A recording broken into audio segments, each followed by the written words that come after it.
নমস্কার বন্ধুরা, এখানে দেখতেই পাচ্ছ ওকে চাল ঢালতে বলেছি। চাল না ঢাললে তো আমি রান্না করব না। তাড়াহুড়ো করে চা বসিয়েছি। এর মধ্যে মেয়েকে বললাম যে তুমি একটু ব্রাশটা ওকে করিয়ে দাও। নিজে কি যে হয়, ব্রাশই করতে চায় না নিজে হাতে। সকালবেলা খুবই কান্না দেখায়। এখানে ও বাজার নিয়ে এসেছে, বাজারটা এবার ঢেলে নিই। বাজারটা ঢেলে তো আবার তাড়াহুড়ো করে রান্না করতে হবে। এখানে ধনেপাতা, রসুন, পেঁয়াজ, আলু এইসব নিয়ে এসে।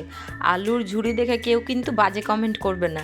আলুর ঝুড়ি সবসময় এই রকমই হয়, কেননা আলুর মধ্যে তো ময়লা লেগে থাকে, আর আলুকে তো আর সবসময় ধোয়া যাবে না। চলো তাড়াতাড়ি এটা আমি গুছিয়ে নিই এবং দেখি কি আছে এটার মধ্যে। ও, এটার মধ্যে চিকেন নিয়ে এসছে। তাড়াতাড়ি গিয়ে এবার চলো ঘরটা গুছিয়ে নিই আগে।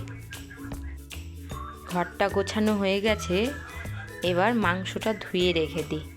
মাংসটা ধুয়ে এবার রান্নার জোগাড়টা করে নিই। আগে মশলাটা বেটে, মশলা বাটার সময় মেয়ে মিক্সির শব্দে আমাকে জড়িয়ে ধরবে এবং আমাকে গল্প শোনাবে, মা মিক্সি ভয়ে চালিও না, আমার প্রচুর ভয় লাগছে, মা মিক্সি অন করো না। আর এখানে ওর প্লাস্টিকটাতে লেবু ছিল, লেবু ওকে খাওয়াতে হবে। লেবু একটা ছিলে দিব। এর মধ্যেই রান্নাটা বসিয়ে দিয়েছি। কড়াইয়ের মধ্যে তেল দিলাম। আর সবটা আমাকে সব নিচে রাখতে হয় ভিডিওর জন্য। এদিকে ভাতটাই দেখছি ইতিমধ্যে ভাতে জল কম হয়ে গেছে। এর মধ্যে কড়াইয়ে দুটো তেজপাতা দিয়ে দিলাম। ভাতে যেই পরিমাণ জল লাগতো জলটা দিয়ে দিলাম দেখে। একটু জল কম হয়ে গেছিলো আজকে। আর এরকম প্রথমবার ভিডিও রেকর্ড করছি কিনা, তো আমার কেমনই যেন একটু লজ্জা লজ্জা ভাব লাগছে বারবার, ওই জন্য আমি ক্যামেরার দিকে বারবার তাকাচ্ছি। আর এখানে দেখো কেটে রাখা পেঁয়াজটা দিয়ে দিলাম ওই তেলের মধ্যেই, দিয়ে একটু নাড়াচাড়া করব। আর এরকম কার হয় বারবার কোনো কিছুতে হাত দিলে হাত খালি মুছতে ইচ্ছা করে? কার এরকম হয় অবশ্যই আমাকে কমেন্ট করে জানিও। চলো, এতক্ষণ তো আমাকে দেখলা, এবার আমি রান্নাটা দেখাই আমি কি করছি। এখানে পেঁয়াজ ভাজছি। পেঁয়াজটা একটু হালকা হালকা করে ভাজতে হবে। জানি না তোমাদের কেমন লাগবে আমার রান্না, কিন্তু আমার তো রান্না করতে ভালো লাগে। এর মধ্যে বাটিতে লঙ্কা জিরা বেটে রেখেছি, ওর মধ্যে হলুদ লবণ দিয়ে রেখে দিলাম। একবারে শর্টকাট হবে, তাই একবারে বাটিতে মশলাটা গুছিয়ে রাখলে কি রান্না করতে সুবিধা হয়। আর এখানে পেঁয়াজটাও আমাদের ভাজা হয়ে গেছে এবং মশলাগুলো সবটা দিয়ে দিব। আর আদা রসুন পরে করে বেটেছি, ওটাও দিয়ে দিলাম। একসাথে দিয়ে এবার একটু ভাজবো।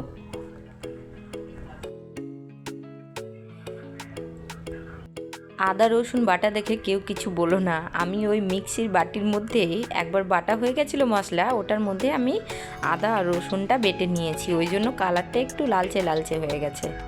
আর এর মধ্যেই দেখছি একটু মশলাটায় জল দিয়ে কষালে বেশি সুবিধা হবে, ওই জন্য মিক্সির বাটিটা ধোয়া জলটা দিয়ে দিলাম এর মধ্যে। এবার দিয়ে মশলাটা একটু কষাবো ভালো করে। আর প্রথম ভিডিও করছি তো একটু কষ্ট হচ্ছে ঠিকই, এক হাত দিয়ে ফোন ধরা, এক হাত দিয়ে খুন্তি নাড়ানো একটু কষ্টকর, তো ঠিক আছে।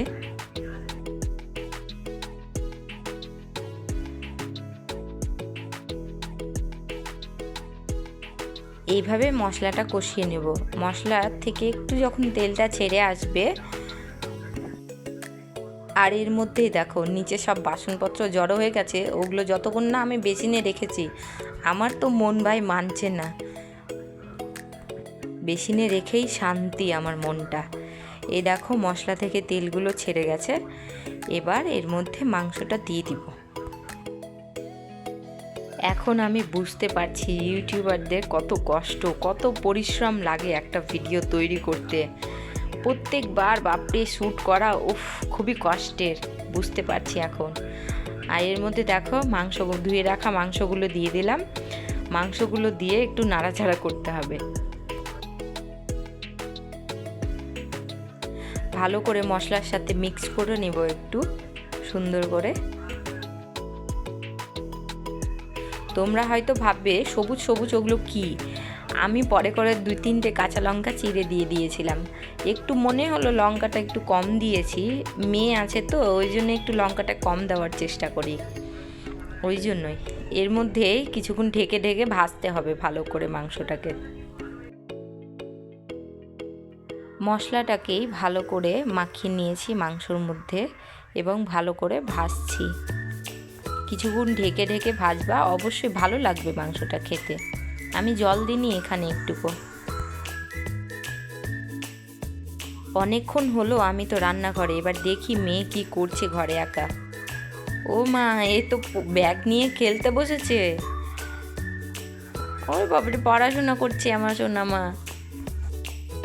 আমার মেয়ে তো এখন এমন করছে, কোনো কিছু যখন পাচ্ছি না ওর খেলনার মধ্যে কিছু খুঁজে, তখন গিয়ে দেখছি অবশ্যই ওর ব্যাগে লুকিয়ে রেখেছে। ওর ব্যাগটা হয়েছে এখন লকার ওর কাছে, ওই সমস্ত জিনিস ব্যাগে গিয়ে লুকিয়ে রাখবে। আর এর মধ্যে গিয়ে চলো আরেকবার মাংসর খোঁজ খবর নিই, যদি তলে লেগে যায় অবশ্যই পুরা গন্ধ করবে।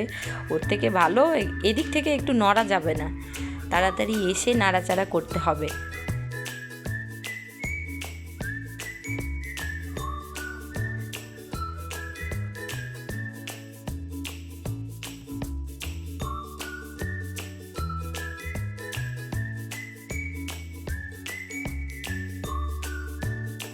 এখানে দেখো মশলার সাথে মাংস কষানো প্রায় হয়ে এসেছে, মাংসের থেকে তেলও ছেড়ে দিয়েছে, তো মনে হচ্ছে মাংসটা কষানো হয়ে গেছে।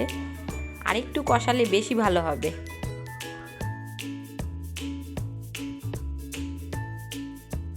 আরেকটু কিছুক্ষণ একটু মাংসটা কষিয়ে নিয়ে তারপরে একটু গরম জল বসিয়েছি, ওই গরম জলটা এর মধ্যে দিব।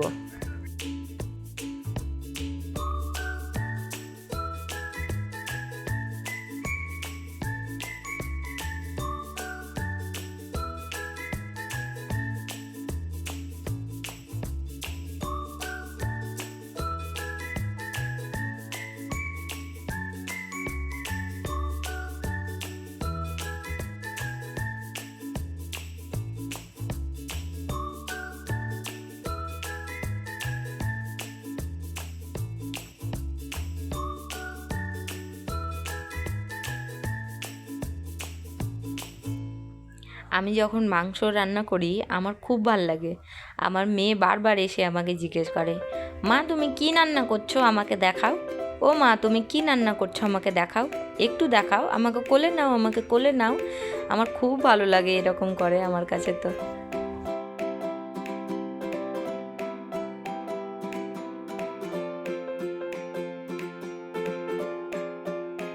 জানি ওই একটাই মাংস খাই, কিন্তু এইরকম আগ্রহ দেখায় কিনা আমার খুবই ভালো লাগে।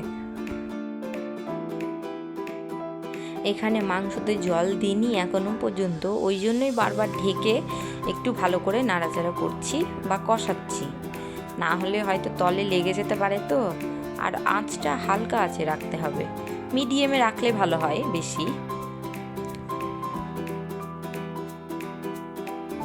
এখানে দেখো আমাদের মাংস প্রায় হয়েই এসেছে, চলো এটা নামিয়ে নিই আর গরম ভাতের সাথে পরিবেশন করি। অবশ্যই লাইক করো সবাই।